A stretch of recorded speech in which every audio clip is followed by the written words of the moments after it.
Formal lang inilunsad ng Quezon City Police District o QCPD sa pangunguna ni District Director Police Colonel Randy Glenn Silvio ang Project Hilamos o Holistic Initiative for Local Art Maintenance and Order in Spaces kasabay ng pagsasagawa ng paunang operasyon sa 18 barangay sa iba't ibang bahagi ng lungsod nitong ika-9 ng Enero. Isinagawa ang programang katuwang ang Q-Citizens, mga opisyal ng barangay at Quezon City Local Government Unit sa pamumuno ni Mayor Joy Belmonte.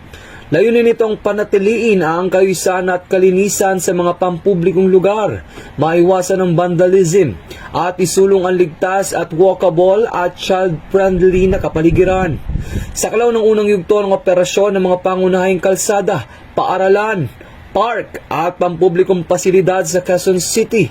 Ang Project Hilamos ay kaakibat ng Upland Dignity ng DILG at sumusuporta sa City Ordinance laban sa vandalism at paninira ng ari-arian. Hinikayat ni Police Colonel Silvio ang publiko na makiisa sa programa sa pamamagitan ng disiplina at aktibong pakikilahok upang gawing ligtas, maayos at kaaya-ayang lungsod. Ito ang bagong PNP para sa bagong Pilipinas, serbisyong mabilis, tapat at nararamdaman.